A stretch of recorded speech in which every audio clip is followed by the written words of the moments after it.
What up? What up? What up? Welcome to the Dad's Corner. What's How up, goes man? it, I my friend? got my boy Landon here. He is man, both sipping on a little whiskey, a little nightcap for What's the drink? end of the day. So you've had a little bit of a crazy week so far. I Man, mean, it's only Tuesday, so I Tuesday, just want right? yeah. It can only go up from here, man. I've had a few major pieces at our company exit, and so I've been dealing with the blowback. Obviously, being the sales director, you got your hands in every single cookie jar, and so this week got off to a bang, and I've just been kind of handling the fires and dealing with all that. So you know what, this gentleman Jack and Coke right here is hitting the spot. It's much needed, my friend. Dude, I got a I don't know why. Ever since we've been Landon went to Italy. He was one of the guys there with us, and so we got some stuff to talk about at Italy here in a little while. But ever since we've gotten back, my drinking tastes have been like heightened. Like I don't I can't. I used to be a Bush Light guy. I mean, I used to just be now I'm kind of like tipping my finger up. I mean, this right here is a bottle of Glenlivet 18 year that Ooh. I've had since we bought this house. And I finally was like, you know what? You said something about whiskey. I was like, I'm gonna pour me a little glass of that. And Had so to have it, man. been Some drinking might say it wine. really changed you, man. I mean, you're It it you're did. not the same old Bush Light Mm-mm. guy that you used to be. It's in there somewhere. Yeah. I think it's still there. He's there. You know what I mean? Like he's still there a little bit. The crazy thing is I've noticed that like I'm wearing this one, and when we were in Italy, I had one just like this that you got to see for 4 or 5 days, which was kind of cool. I mean, I felt like I was seeing the same you every single day, and generally you were wearing my You're, Lululemon shorts, and so hopefully they're still out there somewhere. So let's go ahead and talk. Let's go ahead and talk about that. Yeah. So this is the guy who let me borrow his shorts for 6 days. So 6 days, and if you can't tell from the stature, Landon is quite a bit slimmer than your boy. So when he said he had a pair of shorts, I thought there ain't no way you got any shorts that can fit me. They did. Not gonna lie, I could have stood a size bigger maybe, Extra.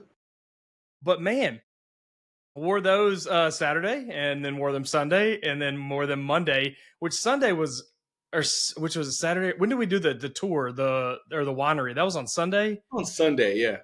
Yeah, that was brutal because it was raining, misty. Y'all had nice clothes. You had jackets. You had all this. I'm over there in a camo hoodie and I had James's short sleeve shirt on. Had your shorts on. Just an absolute nightmare. Like just. Man, I felt for you. It was tough, but you know what? You were a trooper. You know what? You said, "Hey, I'm here in Italy with some of my best friends, my wife. Like we're having an amazing time. I'm not going to think about the fact that I've been wearing the same fit for the last 4 days. You know what? Yeah. We're having a great time." Dude, and the thing is, I'm still in the middle of fighting with British Airways about what they're going to pay for, how much they're going to pay for, stuff like that. And the thing is, and Casey said this yesterday, they make it so difficult because they just kind of want you to just be like, man, I'm not dealing with it, but I'm not letting it go. Like you had me in a camo hoodie and my boys' shorts for 6 days. Like I'm not letting that go. Like, I'm not going. I'm not the one.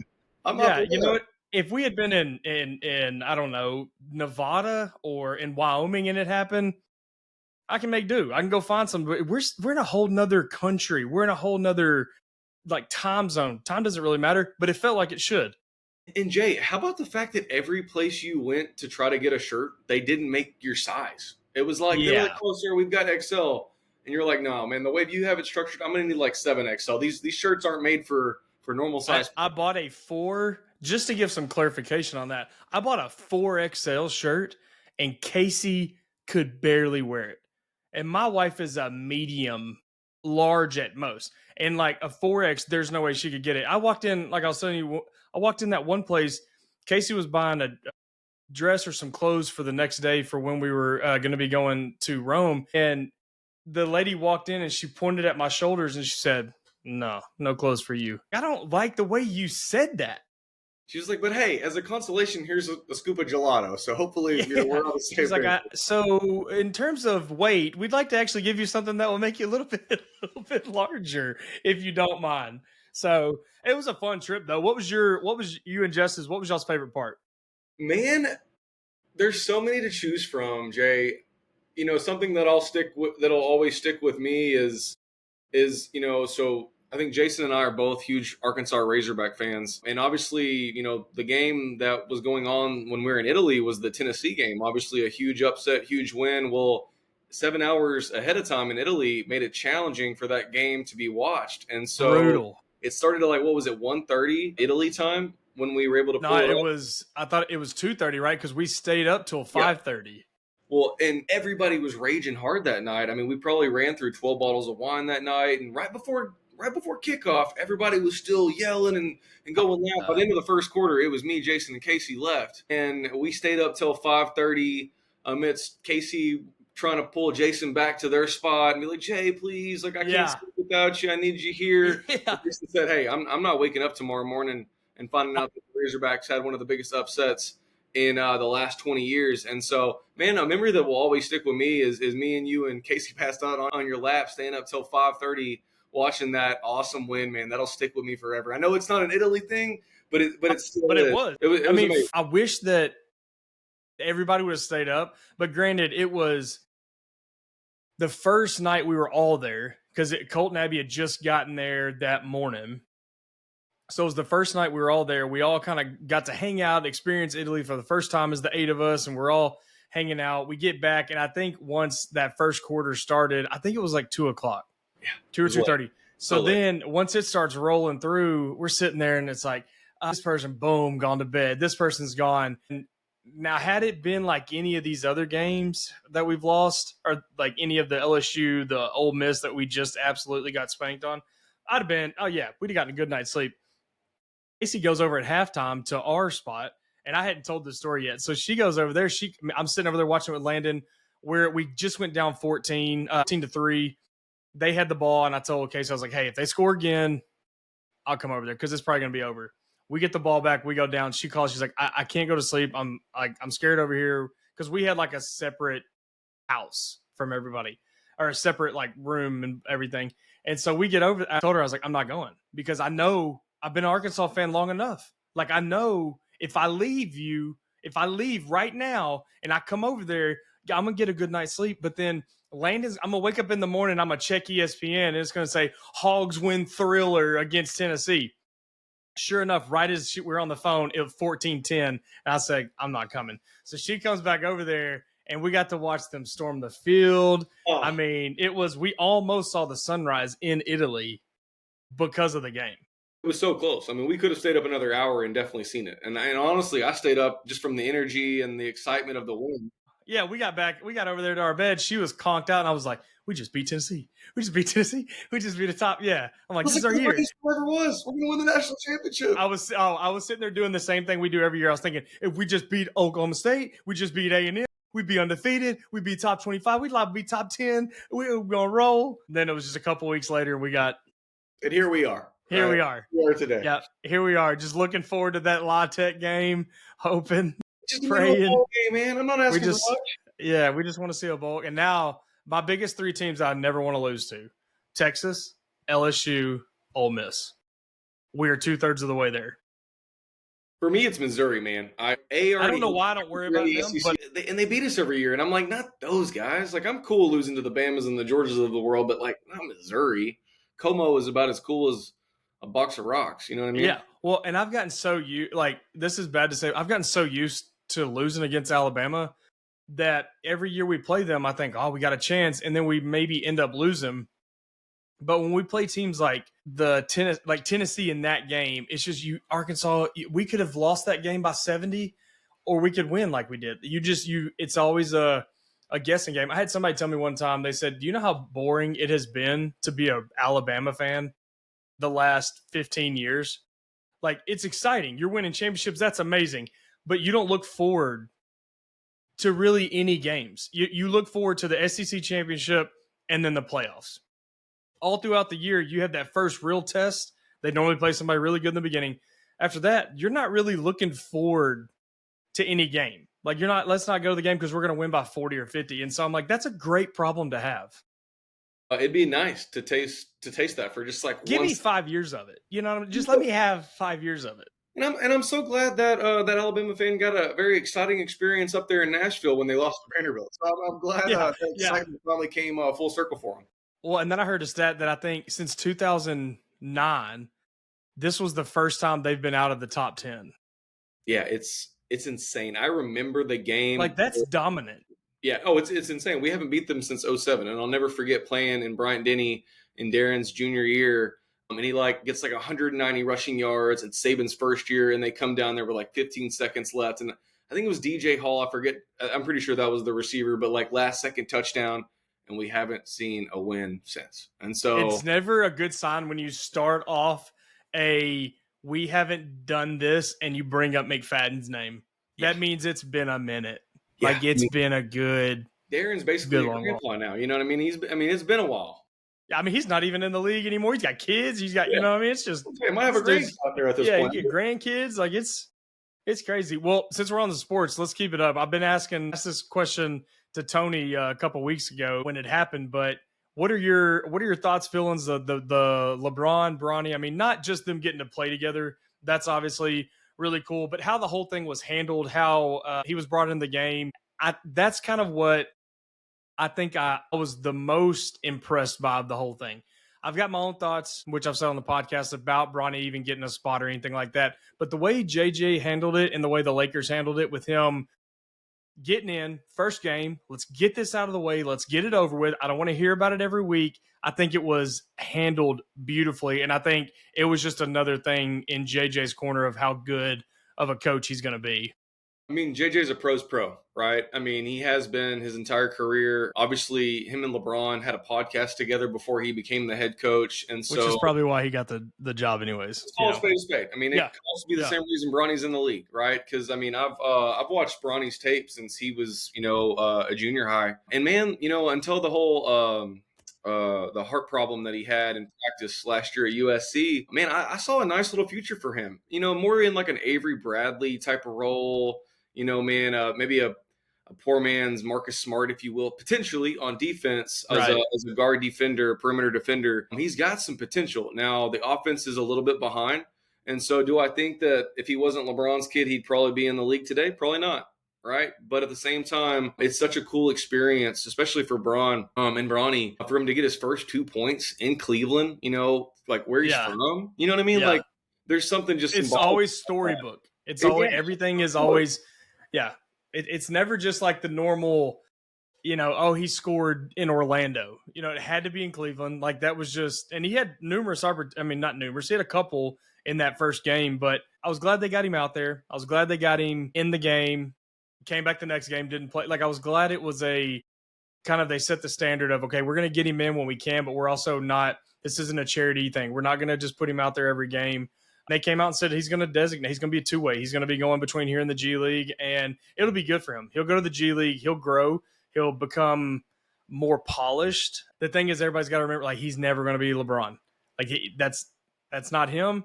He's never going to be even close to that, but he could still have a really good – I mean, look how many people have that kind of skill set of just a sixth-man type role, and – he may not be the greatest of all time, but he will be. I think he can be solid, and he's put in the work, and he's been very serious about it. He hasn't taken it lightly. I think he realizes the opportunity he got just because of what his name is, and I think he said, all right, let me do something with this, and not, there was no smiles when he got in. I mean, if I was out there playing with my dad, I'd probably be so giddy and so happy and just laughing, and he was stone cold. He's for such a young kid, man, he's extremely mature. I think it's obviously the toughest comparison for any kid who's trying to pursue a career in professional basketball is to say, hey, my dad is LeBron. I'm also 6'2" and a half, whereas my dad's 6'8". We're not even close to being the same player. And I think, you look at other parallels in sports with like King Griffey Jr. and Sr. and getting a chance to share an outfield. I mean, man, like how special is that to be able to share that moment with your dad? Someone who's been your hero and your idol your entire life and has helped put you in a situation to where you can share the court. You know what I mean? Like Bronny has just handled it so well. I mean, most people in that situation would fold. I look at Jordan's kids, they all knew that their dad was a billionaire and they didn't need to play basketball. They obviously enjoyed playing it, but not to the point where they wanted to pursue a career in the NBA. And we're like, you know what? We'll just go hang out with Scottie Pippen's wife and we'll exactly. Whereas Bronny's like, you know what? I get the world's perception of me, and I'm still going to show up to work tomorrow and bust my butt and try to be the best version of myself. And so, just the way that it's been handled, in my opinion, is, I mean, couldn't write it any better. Well, I think him knowing that he's not going to be LeBron helped, because I think sometimes, like you said, Jordan's kids, like they bring up, they have that aura around them all the time, and they kind of say, why would I even, why go after it if I Let's just can't take it, eat? man. Like I'm never gonna be dad. I'm never gonna be that good. You know, like Tim Hardaway's son, he plays kind of a like Will. He kind of is just as good as his dad. You know, different positions. One was the point, one's the other, like a 2-3. But kind of the, I mean, he's better. Ken Griffey, he was better than his dad. So when your dad is the second best player, you know, of all time, first, second, wherever you are land on that, it's almost harder to say, yeah, I'm gonna go play basketball, because it's always gonna be, where was LeBron at this age? Where Right. was points? And so Yeah. he's done it. And I think people are catching on to that. Like, you can't compare them because their styles are totally different. But I mean, hey, what if Bronny goes out there and has a 10-year career as one of those guys that comes off the bench, and he's going to play hard defense, and he's going to knock down some shots from time to time, and he's going to be a good team player, and he's going to make the right passes at the right time. Like, that's what more people need. And honestly, the best thing that LeBron did for him, and coaching him and teaching him as he's grown throughout his career, is how to be a teammate, which I think is a very underrated quality in a lot of different sports organizations these days. Well, and he doesn't have the handles, but he could be a Jamal. I mean, Jamal Crawford had one of the greatest six-man of the year careers, made millions, and great ball player. He just was not that, never going to be that one guy on the team, but you can still make a ton of money and be a successful guy doing that. So 100%. props to him. I'm excited about it. One more thing in the sports category. So Joel Embiid pushes a reporter, came out today, that he will get a 3-game suspension. So I've gotten the details on it, just as in the point that the reporter wrote a story, mentioned Joel's late brother and his son, who the son is named after his brother. And Joel confronted him in the locker room. And then I think they kind of separated a little bit. Joel went to answer another question and said, I mean, I don't really care what you reporters say. And the guy yelled out, well, obviously you do. Joel confronted him, pushed him, I think. And also I lumped this in with the Jason Kelsey. So that whole situation just happened as well. There's so many people who don't think there's consequences for running your mouth just because these are professional athletes, and maybe they should walk away. Maybe they should carry themselves differently. But you don't just get a free pass to say whatever you want and think there's not consequences. Like Jason Kelsey came out, apologized. But what are your thoughts on that? What are your thoughts on just how reporters and fans over the last couple of years, especially in basketball, it seems like, are getting more brazen in what they're yelling, what they're saying, and just how they're acting towards the players? Man, I think it's been one of those things that's, I mean, obviously been around for years, but I think throughout the social media era, we've been able to capture a few more of those examples. I hate that it's unfortunate that, you can't say something terrible to an athlete and they can't turn around and just smack the crap out of you. Because, I mean, a normal person would not take that level of disrespect. But at the same time, a normal person also has to remember that if I put my hands on somebody, we have laws here in this country. Yeah. And then I'm putting myself and my family in a situation. And man, is it easy to sit there and listen to somebody call your brother derogatory names, like right there as you walk by, if you're Jason Kelsey, or you've been dealing with the same reporter that's being disrespectful? In my opinion, we ought to be, as a sports organization from the top, be able to remove those type of reporters if they're causing conflict. Say, hey, you know what? I'm sorry, you're just not going to have access to our locker room or to our questions afterwards. Kelsey, man, it's tough, man, because I mean, Jay, I'd want to throw hands, or I'd want to break his phone, or I'd want to let him know, like, hey, that's why you don't talk to people like that at all, and this is the consequences of your actions. But I mean, also, man, like that's part of what comes with being famous. And why is he walking through there? Like, why is there's no back way for you to get wherever he was trying to get. I mean, not that he still may have been in the wrong or the right, whatever your thoughts are. But when I saw him walking through the middle of all those people, I thought that's a bad spot for him to be, with his brother being on the other team. He's completely, or with his brother being talked about, and you surrounded. It's just not a good situation, because if a bunch of those fans had been drunk and had attacked him, I mean, there wasn't security around. There wasn't a clear way for him to get. It just seemed like a bad situation that he shouldn't even have been in. I would have had a private drop off, like, on one of the bottom levels of whatever the building was that he was trying to get into. You know what I Yeah. mean? Like, I mean, Yeah.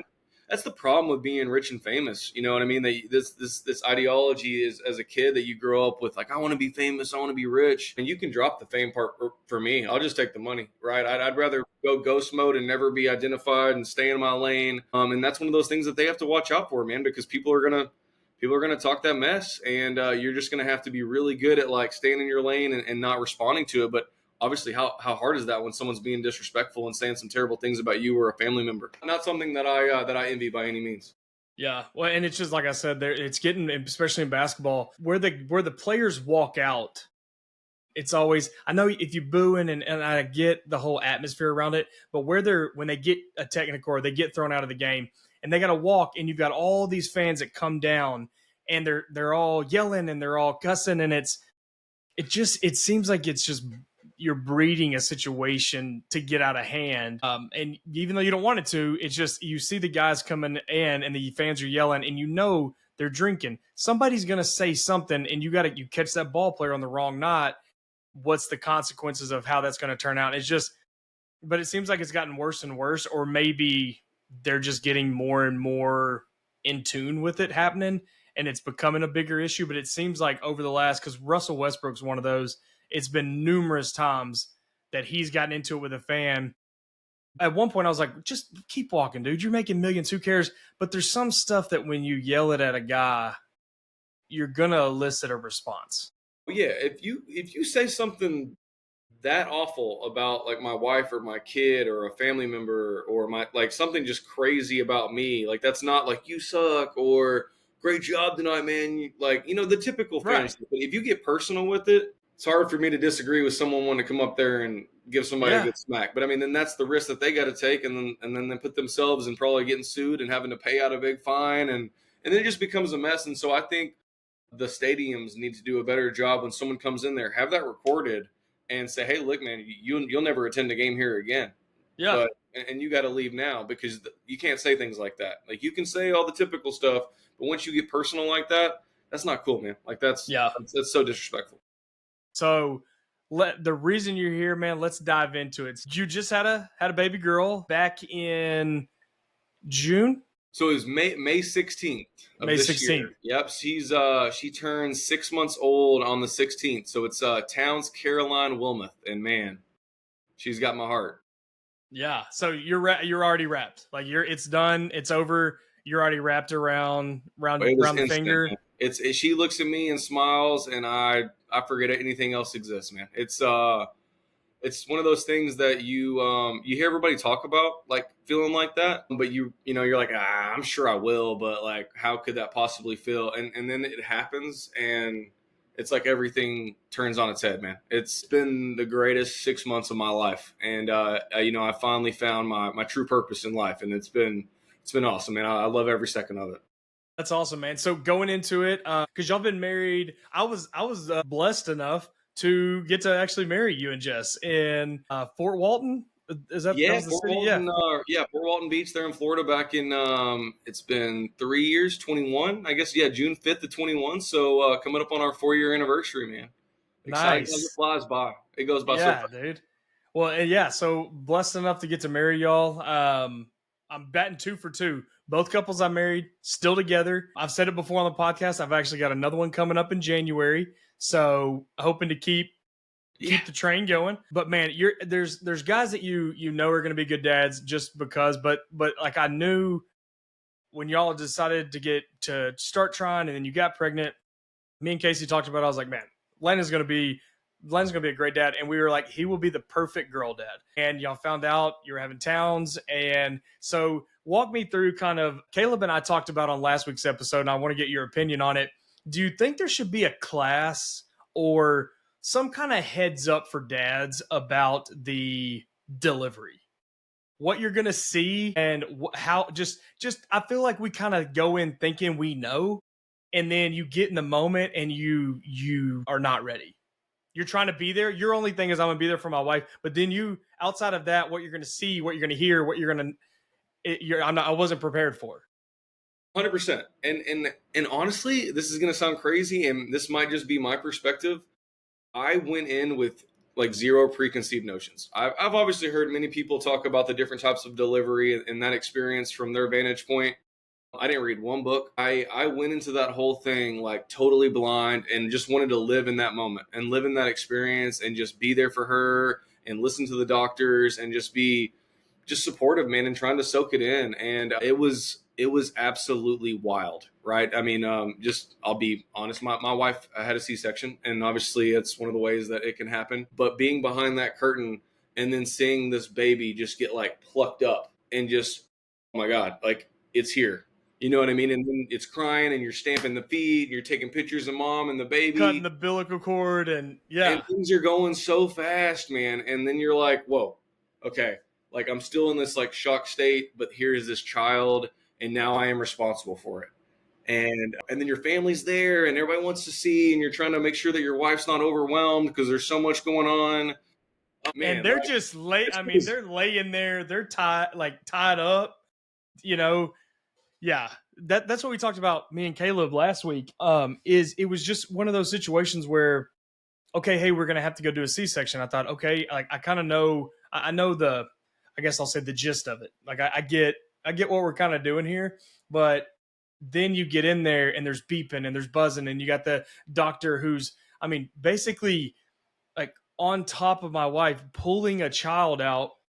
Nurses are saying this, then they take like with cope, boom, take cope, take him over here, Wayne, get him, hey, you want to cut this, cut, and I'm still like, I'm used to it just being like, focus on Casey, take care of her, protect her, and I look over and she's kind of in and out and just kind of woozy, and I'm, man, I just remember thinking to myself at one point, I'm exhausted, nothing like what Casey is, not even, I couldn't even, I'll never be able to even fathom that, but sitting there thinking, I don't even know where do I do. Like, can I have, like, at one point I looked at the nurse and said, well, can I hold him? And she said, yeah, it's your son. Of course you can hold him. I was like, I don't know. I mean, is this the part where I take him now? And then I put him up next to Casey, but it was so crazy because it was so much going on. And it was way more than what I ever thought, way more than I would have ever expected the room itself to be. I don't know why I was thinking it was going to be calmer, but it wasn't. well, there's so many people in there, man, and like obviously they've all done it so many times that it feels like it's happening so much faster from their end to where, and obviously happening fast from my end, but I'm kind of like, whoa, you guys are moving and operating a little too quick for me. I'm trying to ensure that everything is going the way it needs to go, and they're like, hey, man, it's fine. We do this like 20 times a Yeah. day. This is our thing. You just hang right Yeah. there by your wife, and we'll call you. You stay in your lane, sir. If you could, you sit your ass down over there, and we'll let you know when you're ready. And you're like, well, no, yeah. This kind of feels like marriage. It's like, here we go. All right, yeah, yeah. I'll just sit over here. And it's so crazy, man. So our experience was wild. So obviously that whole thing it goes down, and then we get back to the room, and our child is the first grandchild on both of our families, and so everybody's up there, which is a lot, right? But everybody's so excited they want to come back there and meet Towns and say hi to my to Jess. And then we get to like that follow up room. You know how like you go back to your original room for a second, and then they take you down to the room that you're going to stay in for the next 2 days or whatever. They demote you. Yeah, They demote you. Yeah. I was like, oh, I thought I got to continue staying in the Yeah. penthouse, but now And then they're like, yeah, they're like, hey, I'm Dad, let back me in show the you. Econo Lodge over here. So like, Let me introduce you to the pile of bricks you'll be sleeping on for the next 3 nights. oh, the worst. And so, man, like we get to the room, and within like an hour, Towns was struggling with like her breaths, and so they had to take her down to NICU, and so she was down there for the next 2 days, and so I've got to roll Jess down there and like check in and make and just to get some time with her, man, because you have this child, and then it's immediately kind of taken away from you, and then you're just constantly worried, like, man, praying, like, just please, Lord, like let her be all right, you know what I mean? And Jess is scared and she's exhausted. Dude, I had to wake up the next morning because that same week my grandpa died. And so the next morning was his funeral, right? Obviously my wife can't leave Jeez. the hospital, but like, I mean, this is like basically my father figure. I've got to head up to Walnut Ridge, Arkansas, 2.5 hours away from my wife and my newborn kid to be there to say something at my grandpa's funeral and be around them for a few hours, and then jet back and get back to the hospital and go down there and spend a little time in NICU with Towns, and then come back and keep doing that over and over and over again. So I mean, man, like when I tell you it was like the wildest few days of my life, I mean, man, it was extreme. It was heavy.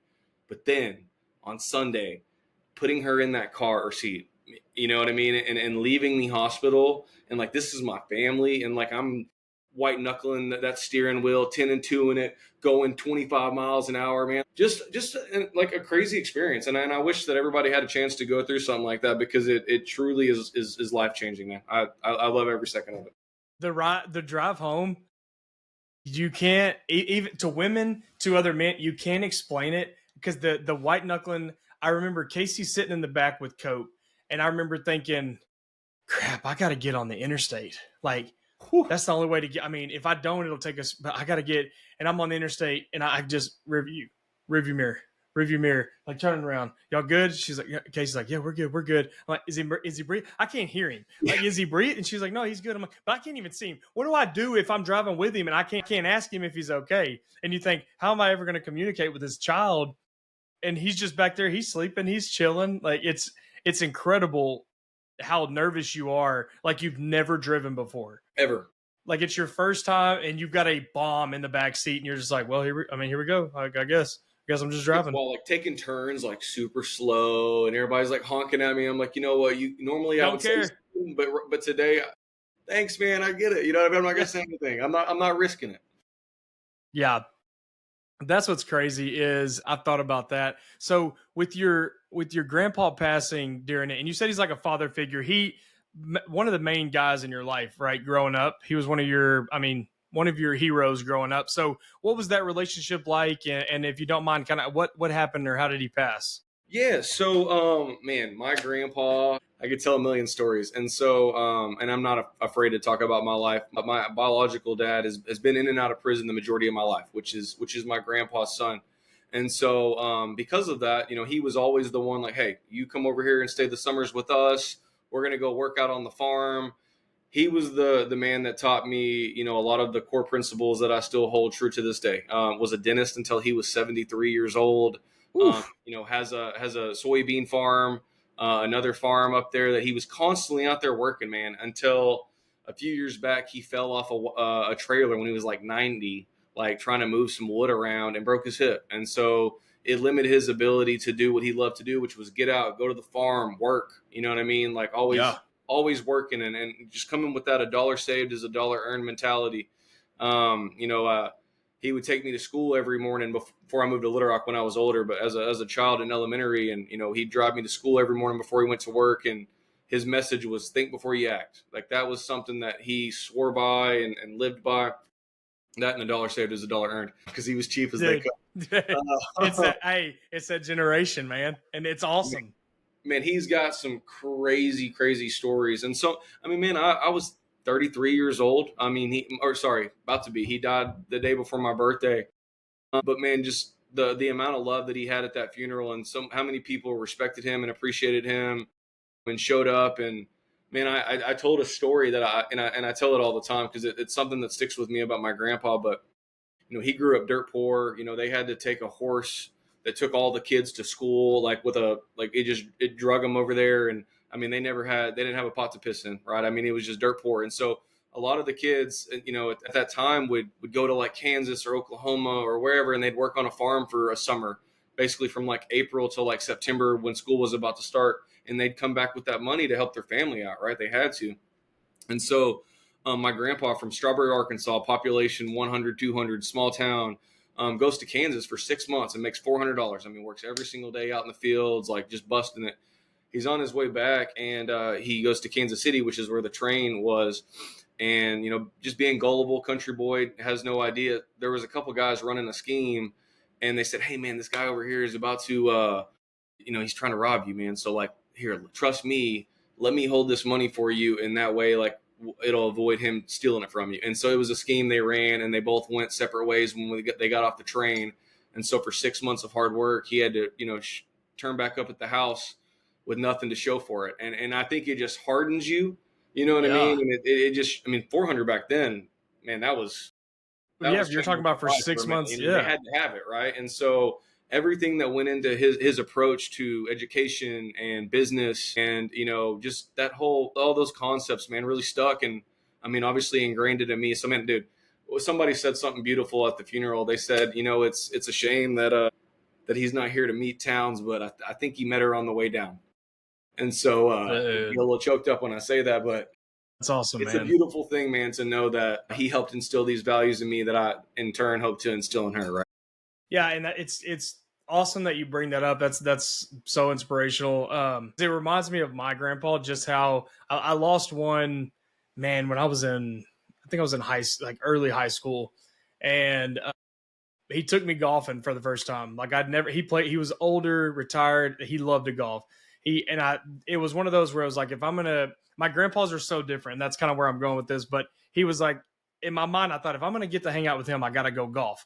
I'm 16 years old. I can barely drive. I've never played golf. I've barely played putt-putt. So I go out there with him, and he's playing what now I remember as old man golf. I mean, he's hitting for, he's not going long, but it's just consistent, just playing consistent. I can't hit the ball to save my life because, of course, I'm 16. I'm trying to swing as hard as I can. And he was a heavy smoker. Probably 6 holes in, he loses his lighter. So I'm out there, and I know he's starting to he's wanting a cigarette. He's needing a cigarette. So like he's not looking, I'm throwing the ball. When he's not looking, I reach down, I'm throwing it. I just hear that. I'm like, oh, it's up there. It's up. He's like, man, you hit it that far? I guess I did. Let's go. Fastest round of golf I think I've ever played. Switch over to my dad's dad. He's still alive. It's a beautiful thing. It sucks seeing him get older, just because he was the grandpa that I would go stay with, like you said, for a week in the summer, 2 weeks, I'd go stay with them. I was the oldest grandson. I'd help mow if I could. He was able to play basketball with me, like shoot. We had a rim hanging on the side of his old barn. When I could finally dunk that thing, it was so awesome. But you also had to be careful because there was a fence underneath it, like where the barn, that's how we shut the barn. It was just a fence with a post. Yeah. So if you did a layup and you had too much speed going, you landed in that fence. And so I joked that's why it took me so long to dunk, because I was afraid of hitting the fence. You know what I mean? Like I was afraid I was going to hit that. And so, but it's funny to hear you say that about your grandpa and like the farm. So that grandpa, he was the baby of 12. From England, like Stuttgart, kind of Scots, that southeast or South Arkansas, and just really hardworking. If you ever wanted a piece of bologna, that man had bologna in his fridge. He wasn't going to buy nothing crazy. Whatever drinks were on sale at the grocery store, whatever 12-pack was on sale, if it was 3 for $10, he got 3 of whatever it is. You may not like it. It was Pepsi sometimes. It may be Diet. It may be Mountain Dew. It could be Sunkist. Whatever's on sale, that's what we drank. And so it's just funny to see that the values that they had of, if you spent a lot of money on something, I can almost feel my grandpa saying, well, what'd you need that for? Or why'd you have that? All day. And I'm sure you've experienced it with your grandpa over the past like 10 years as inflation's happened and you've seen the prices of things just go up dramatically. But do you ever get like a call that's like, it's something to the effect of, Landon, you're not going to believe this. I went through McDonald's earlier, and they tried to charge me $6.75 for a chicken sandwich. $6.75. I told them to keep it. Yeah, well, his biggest thing is like probably 2 or 3 years ago when lumber was just going through the roof, and I said, yeah, I got a couple pieces of a couple sheets of plywood, and he said, oh, how much it costs? And at that time, gosh, I don't even remember what it was. It was something crazy, like 30, 40, something bucks like that. And I told him, he said, used to be able to get it for $8. I said, you can barely get a 2x4 for $8 right now. And it's such a different time, but the respect you have for him, that's awesome hearing that story. And I kind of have a similar story with Dad. He passed because one of the last things he said was because he passed 3 months before Cope was born. And he said, I'm not going to get to see my grandson, which like crushed me. Like that was the worst thing ever. Cause I knew at the time, like, you're not, like, it was right there at the very end. And I knew he wasn't going to, but Casey and I had we had a miscarriage, I think like a year, maybe a year and a half before Cope was born. And God put it on my heart right then to tell Dad. I said, hey, remember the child that we lost? Well, that child's up in heaven right now by itself. And so like they need you up there. And it like, he kind of smirked, kind of smiled, and it was almost like he had made peace with it. Like, you're right, I'm going to miss Cope. But I said that child's up there and like really is by themselves and they really need you. And so you're going to get to meet that child. We haven't even gotten to meet that child. You're going to get to be the first family member that they've met. And so I remember like during the miscarriage, we were both kind of confused. It happened so fast. And it, to me, and I've said this before, it didn't, I didn't feel a lot during the miscarriage because we found out on like a Sunday and lost it on a Tuesday. So for me, it was never really real. Almost as bad as that sounds, it just wasn't like it really happened. But for Casey, it was huge, and so it was one of those where I always thought to myself, we got pregnant so easy right after that. Like, why did we even have that first one? And then in that moment, it kind of came full circle, and it was like God knew it was going to be something that gave Dad a little bit of peace, a little bit of okay, like I'm good, and I can move on. And so to you say that there's no doubt that on the way down he was able to give her a little dap and say hey, she probably hit him with a little snail action. Hit him with the snail, yeah. Get shit. That's what would be funny is if you went to give her nugs when she's a little bit older and she just grabs it. She just grabs it. She's like I've seen that move before. Pop taught me that one. Your situation, man, about the miscarriage. My wife Jess, she had a miscarriage as well. And man, you're right. Like for the way it hits us is totally different than the impact that it has on them. Physically, emotionally, mentally, all of those things. And I'm so glad to hear that, soon after you guys were able to get pregnant again, because I think, there's a lot of guys out there that, you get that surprise, hey, we're pregnant, and then you lose that baby. And it happens more and more these days on that first time. And, there's the guys out there and the women out there, especially the women out there, that it doesn't happen within a month or two when you try again. And it takes 6-7 months like it did for us. And every single month it builds on top of that month before, and you wonder, am I ever going to be able to have kids? Like, is it in the cards for me? And man, what it does to the wives, you know what I mean, and to the husbands in those scenarios, man, are very trying times. And I've got a friend that they've been trying for 4 years and had plenty of miscarriages and experiences like that, and finally got pregnant. And it's just like this just beautiful moment of like, appreciating God and the will for it to happen, man. And so I wanted to bring that up because I think there's the different variances of people who can get,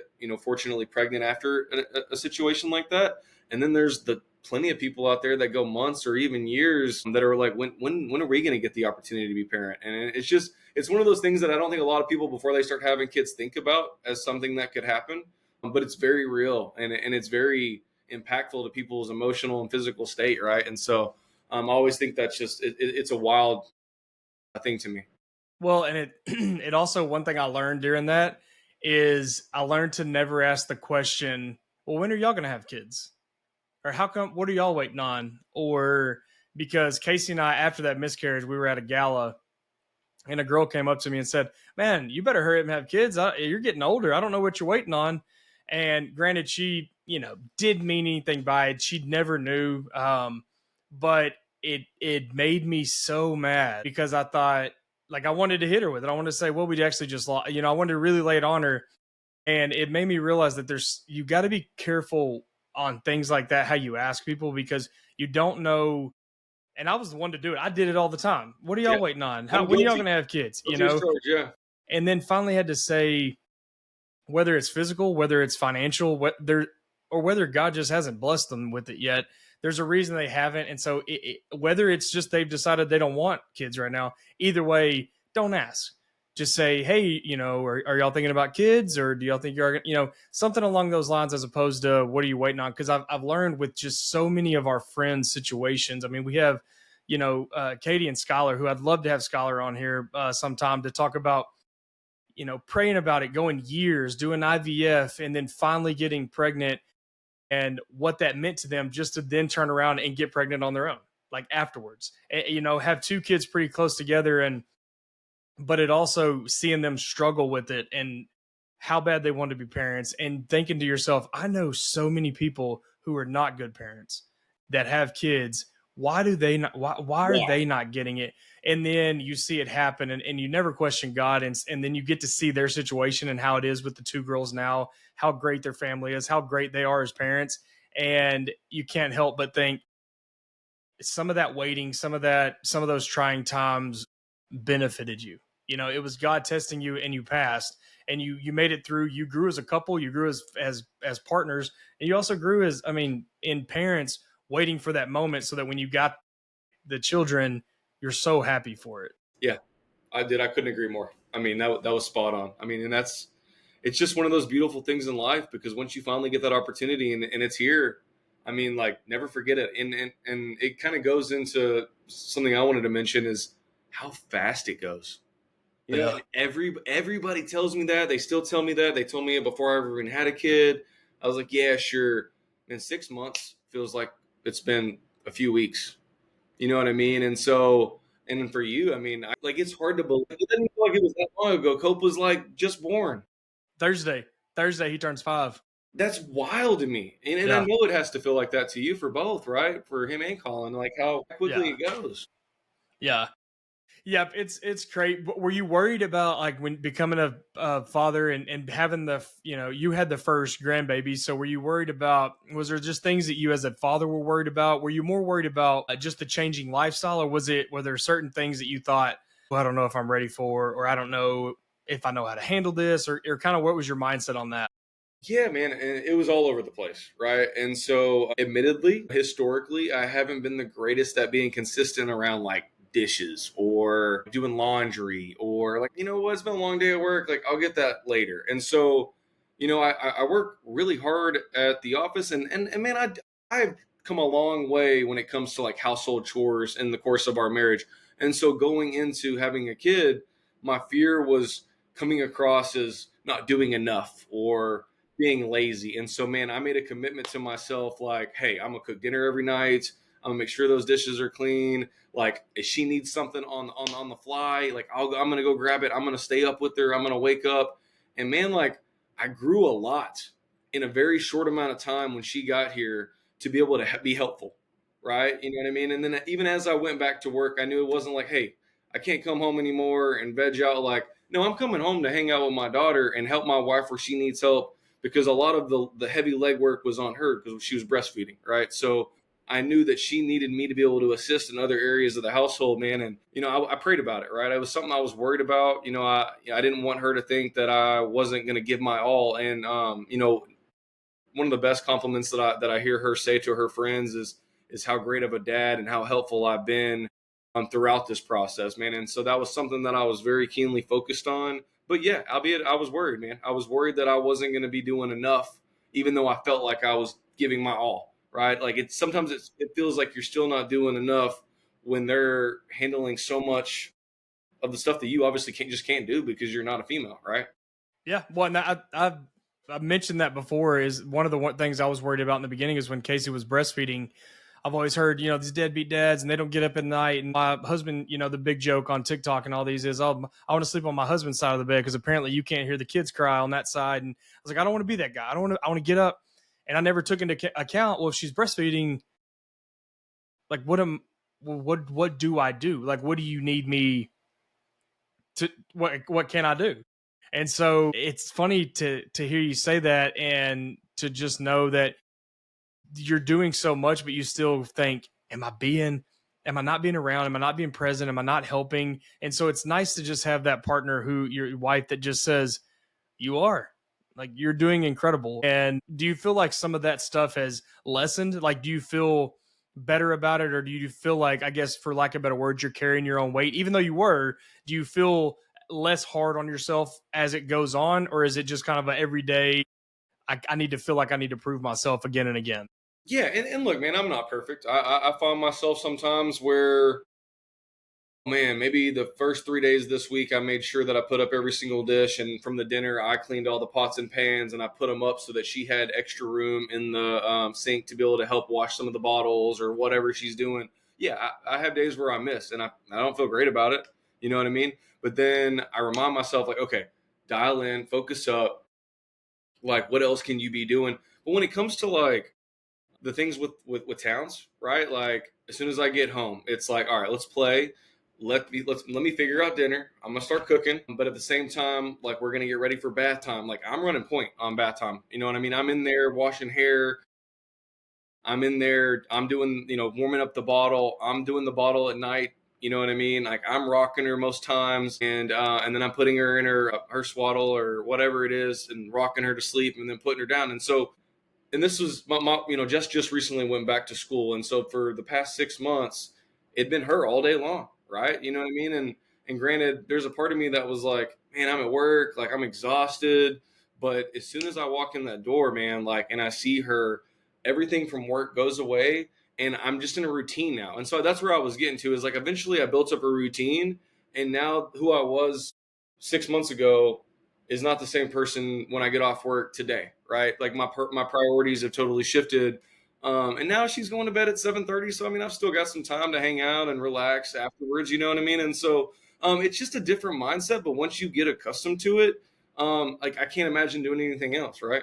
Yeah, it's all about routine. It's all about just finding something that works. But so I told you earlier, I had a little bit of surprise for you, and it I was gonna wait just a minute, but it ties so perfectly into what you're saying about how you feel like sometimes you're not doing enough, or you maybe feel like you're missing out on things, or you're not carrying your weight even when you are. And so I asked Jess, I said, hey, if you had 3 to 5 things that you could just tell me about Landon that you're appreciative of, or that you see that he does that you love, and that it just makes life better.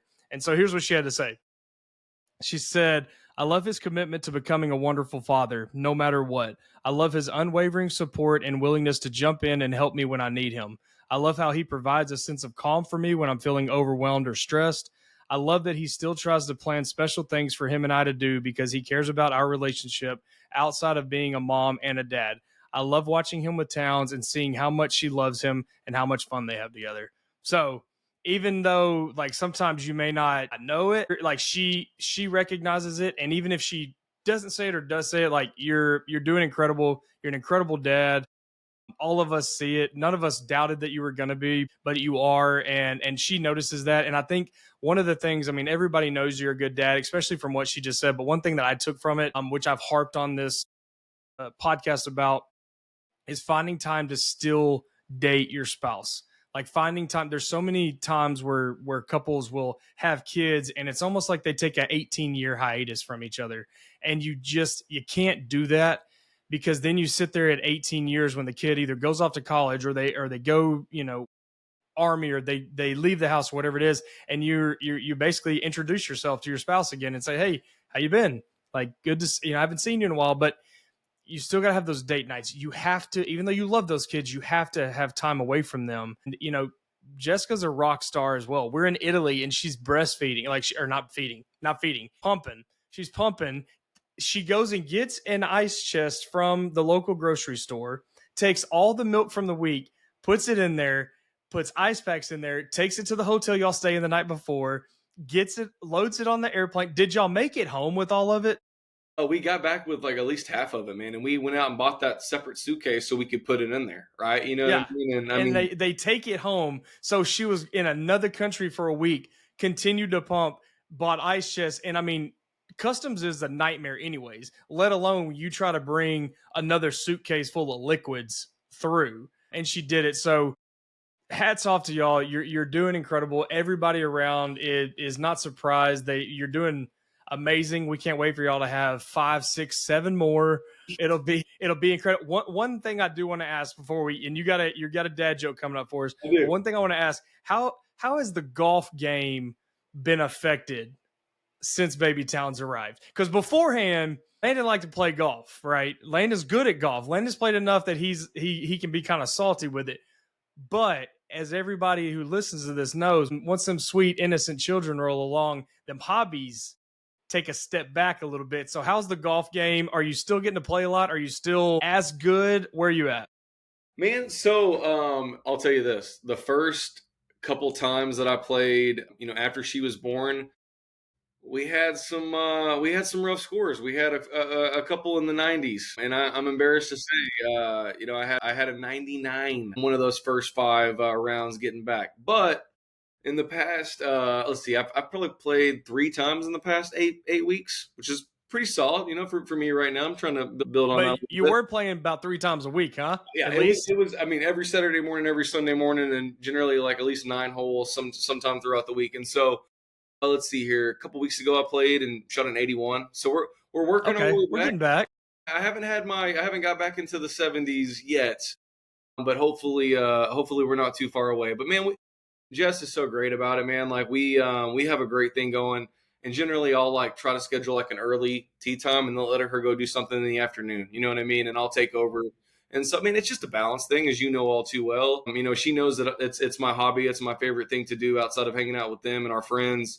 And I want to respect that she needs time to go hang out with her friends and get a little time away and give me some just some daddy daughter time. So it's just a balance. You know, I think the healthiest relationships find a way to do things just them together, you know, away from the kid, allow them to do things with their friends, allow the husband to do things with their friends, and then obviously, you know, do all the things as a family unit, right? And so it's just balance in life allows for it to be healthier, in my opinion. Yeah, it kind of gets to a point where you like. There's been times I've told Casey, I just would rather hang out with y'all. Like I would rather, it's one of those where it's a Thursday and there's an event going on, and I've got to, go to this, and I'm thinking, just be a lot cooler if I could just hang out with y'all. Like I would rather just stay here and get pizzas and watch a movie. Or Cope's starting to get to where he can get. We've got the goal lowered to 7 foot, and he can get it like in the Yeah, actual he should. basket. And so first time he made it, we're like going nuts. We're running all over the place. It's crazy. It's so much fun. And then he makes two in a row, and we're going nuts. And now it's he's like, let's play one on one. And he's like, I want to shoot over you. And he's back in. And so it's like, man, that stuff's so exciting. And they don't, if you think about it, during the week, they go to school, get to see them a few hours in the afternoon, get to see them for maybe 30 minutes in the morning. So you don't really get that much time. And then on Saturdays, we've always got something. It's always a sport, or we're just traveling. Like I feel like we're always going. And so you realize, I mean, in 5 years, I don't have many more of these little fun experiences to where I'm still the coolest guy in the whole world. Like I'm still, the other day he grabbed my arm and he was like, "Oh my gosh, you're so strong." And I'm like, there's going to be a day when I'm going to flex and he's going to go, "Dad, quit. Come on, Dad, get Yeah, out." no, 100%. Yeah. You And know, enjoy so, what you got it, man. I mean, to that point, I'm hoping to get a golf cart here soon, so I can, you know, throw them both in the cart with me, and they can be a part of every experience. And then hopefully, Towns is, you know, like Dad, I love this golf thing. I think this golf is amazing. I think I just want to come and watch you until I feel good enough to start swinging. But I'm good. I'll just sit here in the cart with you, and you do your thing. And so Yeah. that's kind of my goal here to see if we can Yeah, golf's one of those that's cool like that. You could go play nine, have both of them. You're riding the golf cart's a fun experience. Jess is out there getting some sun. It's fun. You're getting to play. Gets to get out of the cart and run around, and you're not really bothering anybody. Like those. That's a good sport. It's hard to do that with hunting. right. Like right now, I want to take Cope, but I'm thinking, man, he's not going to be. He just won't be quiet. Like I need to sit in that stand for 3-4 hours, and I'm only going to get about 40 minutes out of him being quiet. But you're so close. Like like before you know it, you'll blink and he'll be out there with you every single time, and you guys will have so Yeah. many amazing memories together. It's gonna be. Yeah. Yeah. I'm excited, man. Dude, you got a dad joke? I do. So okay. So I've got two that are more PG written down. You've heard my Timbuktu joke, which I think is probably one of the most elite dad jokes of all time. If you think that's probably for another time, I can let that one ride. Hit us with the two, and then we'll record the Timbuktu one separately and release it separately. Okay, great. Okay, so the two that I have that are more appropriate. Here we go. How did the pirate get his ship for so cheap? How did the pirate get his ship for so cheap? I'm normally really good at these. I have no idea. It was on sale. I mean, let's knee slapper, dude. That's good. All right, what's the second one? I got another one. So, what is the best kind of music to listen to when fishing? Oh, I feel like it's got to be something blues or bluegill, blue. Oh, I feel like because it's like bluegrass. Am I way off? I mean, the first word is kind of close. So, the best kind of music to listen to when you're fishing is just something catchy. You know what I mean? Man, let's hit him with the paracha. Dude, that's awesome, man. Hey, Bro, thanks for being on, man. I love the stories. The one about your grandpa, that's what the podcast is about. Hitting those moments that people can relate to and just having those experiences that all guys have but don't really ever share, don't really ever talk about. And just talking about your daughter, man, like I said, you're an incredible dad. We all see that. I can't wait to watch Towns get older and you get to do some of the right now it's the baby stage. When they get older and she's running around and you're getting to do some of that stuff, it's going to be incredible and it's going to be fun to watch. But I appreciate you being on, dude. Hope you had a blast. Had a blast. Any last thoughts? Anything else you want to get off your chest? Man, Jay, just want to say how much I appreciate you having me on here, man. I love these conversations. I think the whole purpose of this is to share these type of conversations with other people so they don't feel like they're going crazy and that the thoughts that they're having, are something that a lot of, young dads are going through, you know what I mean, in their first child or later on when they, got kids that are in their early teenage years. I mean, it applies to so many different types of dads, right? And so just appreciate you having me on and just keeping 100, man. I think that's the best way to go about it is just being real and telling real stories so people can relate to it. So I appreciate it, man. Yeah, dude, absolutely, man. We always end the podcast with the exact same thing. I don't know if you know what it is, but if you do, join it with me. But we say one last thing, man. Shut the dang door. Shut that door, Let's baby. go. See ya. Later, brother.